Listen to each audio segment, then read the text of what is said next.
Hi ഇസ്മി friends, എല്ലാവർക്കും black W ചാനലിൻ്റെ പുതിയൊരു വീഡിയോയിലേക്ക് സ്വാഗതം. എന്തുണ്ട് വിശേഷങ്ങൾ? എല്ലാവർക്കും സുഖമല്ലേ? എല്ലാവരും ഹാപ്പിയല്ലേ? ഹാപ്പി ആയിട്ടിരിക്കുക. Anything happy life has to go on always പോസിറ്റീവായി. Elephant attack Marayoor. അപ്പോൾ മറയൂരിലെ ആനയുടെ ആക്രമണം ഇന്നലെ, അതായത് ഓഗസ്റ്റ് 29-ന് മറയൂരിലെ ഒരു റിസോർട്ടിൽ പടയപ്പ എന്ന പേരുള്ള ആന ആക്രമണം നടത്തി എൻ്റെ ഷെട്ടൊക്കെ അടിച്ച് നടത്തു.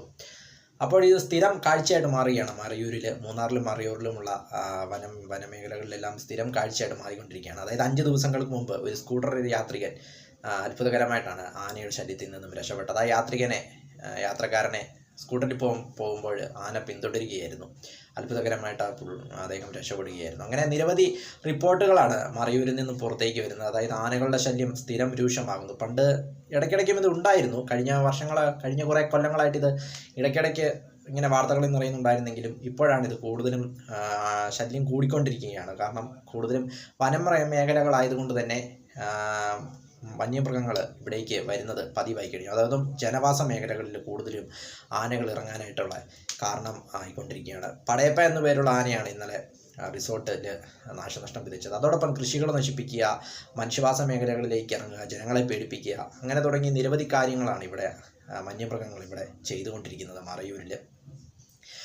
മറയൂരിനെ കുറിച്ച് നോക്കുമ്പോൾ ഇടുക്കി ജില്ലയിലെ ദേവികുളം താലൂക്കിൽപ്പെട്ട ഒരു ഗ്രാമമാണ്, അല്ലെങ്കിൽ ഒരു പട്ടണമാണ് മറയൂർ എന്നത്. ഇതൊരു ഗ്രാമപഞ്ചായത്താണ്. മറയൂർ ഗ്രാമപഞ്ചായത്തിലെ ഏക ഗ്രാമമാണ് മറയൂർ എന്നതും മറ്റൊരു പ്രത്യേകതയാണെന്ന് പറയാം. വേറൊരു പ്രത്യേകത എന്താണെന്ന് വെച്ചാൽ കേരളത്തിലെ പ്രകൃതിദത്ത ചന്ദനക്കാടുകളുള്ള ഒരു പ്രദേശമാണ് മറയൂർ. അതും മറ്റൊരു പ്രത്യേകതയാണെന്ന് പറയാം. മറയൂരിൻ്റെ പോപ്പുലേഷൻ, അതായത് മറയൂരിൻ്റെ ടോട്ടൽ ഏരിയ എന്ന് പറയുന്നത് 224.81 km². ഇവിടുത്തെ പോപ്പുലേഷൻ എന്ന് പറയുന്നത് 12,399 മറയൂരിൻ്റെ പോപ്പുലേഷൻ എന്ന് പറയുന്നത്. സമുദ്രനിരപ്പിൽ നിന്നും ഏകദേശം 990 മീറ്റർ ഉയരത്തിലാണ് മറയൂർ സ്ഥിതി ചെയ്യുന്നത് എന്നത് മറ്റൊരു പ്രത്യേകതയാണ്. അതോടൊപ്പം ധാരാളം വനപ്രദേശങ്ങൾ ഉള്ളതുകൊണ്ട് തന്നെ വന്യമൃഗങ്ങളുടെ ശല്യം കൂടുന്നുണ്ട്. കാരണം വനപ്രദേശമാണ് കൂടുതലും ഇവിടെ എന്നത് മറ്റൊരു പ്രത്യേകതയാണ്. അതോടൊപ്പം അതുകൊണ്ട് തന്നെ നിരവധി ടൂറിസ്റ്റുകളെ ഇവിടേക്ക് ആകർഷിക്കുന്നു എന്നതും മറ്റൊരു പ്രത്യേകതയാണ്. പ്രത്യേകിച്ച് ടൂറിസ്റ്റുകളൊക്കെ വരുന്നുണ്ടെങ്കിലും ഈ വന്യമൃഗങ്ങളുടെ ശല്യം കാരണം അവർക്കൊക്കെ വരാനായിട്ടൊരു പേടി, ആ ഒരു രീതിയിലേക്കും കാര്യങ്ങൾ പലപ്പോഴും പോയിട്ടുണ്ട് എന്നതും വളരെയധികം നമ്മുടെ ടൂറിസ്റ്റ് മേഖലയൊക്കെ തകർക്കുന്ന ലെവലിലേക്കാണ് ഈ വന്യമൃഗങ്ങളുടെ ആക്രമണമൊക്കെ നമുക്ക് വിനോദസഞ്ചാര മേഖലയ്ക്കൊക്കെ ഒരു ബാക്കപ്പ് അല്ലെങ്കിൽ ഒരു പുറകോട്ടുള്ള ഇതാണെന്നത് പറയുവാനായിട്ട് സാധിക്കും. വർഷങ്ങൾക്ക് മുമ്പ്, അതായത് BC 10,000-ൽ തന്നെ ഇവിടെ മനുഷ്യവാസമുള്ളതായിട്ട് കണ്ടെത്തിയിട്ടുണ്ട്. അതായത് ശിലായുഗത്തിൻ്റെ ഭാഗമാണ് മറയൂർ എന്നാണ് പറയുന്നത്. അവിടെ നിന്ന് കണ്ടെത്തിയ പുരാവസ്തുക്കളും അതോടൊപ്പം ഖനനം ചെയ്ത് കിട്ടിയ പുരാവസ്തുക്കളും അതോടൊപ്പം പാറകളിൽ നിന്ന് കിട്ടിയ ചിത്രങ്ങളും കല്ലുകൊണ്ടുള്ള ചിത്രങ്ങളും ഒക്കെ ഇവിടെ പണ്ടുകാലം തൊട്ട് തന്നെ ശിലായുഗത്തിൽ തന്നെ ഇവിടെ മനുഷ്യവാസമുള്ളതായിട്ട് കണ്ടെത്തിയിട്ടുണ്ട് മറയൂർ.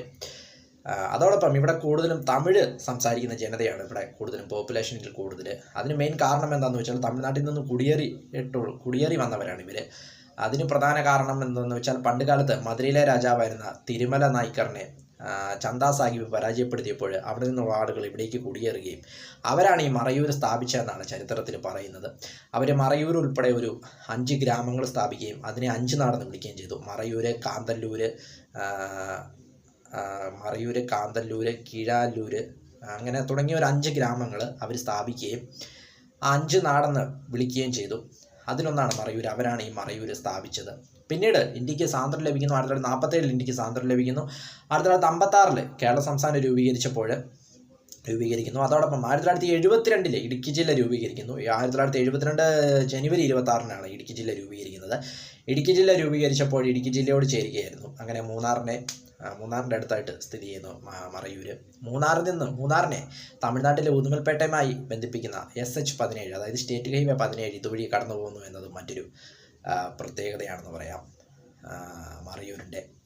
കേരളത്തിലെ ഏക പ്രകൃതിദത്ത ചന്ദനക്കാടുകളുള്ള ഒരു പ്രദേശമാണ് മറയൂർ എന്നതും അതും വിനോദസഞ്ചാരികളെ ഇവിടേക്ക് ആകർഷിക്കുന്ന ഒരു ഘടകമാണ് മറയൂർ. ധാരാളം വനപ്രദേശങ്ങളുള്ളത് കൊണ്ടാണ് മുമ്പ് ഈ പറഞ്ഞ പോലെ പടയപ്പയുടെയും മറ്റ് മൃഗങ്ങളുടെയൊക്കെ ശല്യം ഉണ്ടാകുന്നതും കാരണം ജനവാസ മേഖലകളിലേക്കൊക്കെ മൃഗങ്ങൾ ഇറങ്ങി ജനങ്ങളെ പേടിപ്പിക്കുന്നതും അതോടൊപ്പം ഓരോ നാശനഷ്ടങ്ങൾ ഉണ്ടാക്കുന്നതുമൊക്കെ ഇവിടെ സ്ഥിര സംഭവമായിട്ട് മാറിക്കൊണ്ടിരിക്കുകയാണ് കഴിഞ്ഞ കുറേ ആളുകളായി. ഇടയ്ക്കിടയ്ക്ക് ഇതൊക്കെ വാർത്തകളിൽ വരുന്നുണ്ടെങ്കിലും ഇപ്പോൾ സമീപ നാളുകളായിട്ട് വളരെയധികം കൂടിയിരിക്കുന്നു എന്ന് പറയാം. ആനകളുടെയും മറ്റു മൃഗങ്ങളുടെയൊക്കെ ശല്യം. മൂന്നാറിൽ നിന്നും ഏകദേശം 39 കിലോമീറ്ററും ദേവികുളത്ത് നിന്നും ഏകദേശം 50 കിലോമീറ്ററും കാന്തല്ലൂരിൽ നിന്നും ഏകദേശം 13 കിലോമീറ്ററും തമിഴ്നാട്ടിലെ തേനിയിൽ നിന്നും ഏകദേശം 122 കിലോമീറ്ററുമാണ് മറയൂരിലേക്കുള്ള ദൂരമെന്ന് പറയുന്നത്. വീഡിയോ ഇഷ്ടപ്പെട്ടാൽ ലൈക്ക് ചെയ്യുക, ഷെയർ ചെയ്യുക, കമന്റ് ചെയ്യുക, സബ്സ്ക്രൈബ് ചെയ്യുക. വീണ്ടും പുതിയ വീഡിയോയിൽ കാണാം. അതുവരെയ്ക്കും ടേക്ക് കെയർ, ബൈ.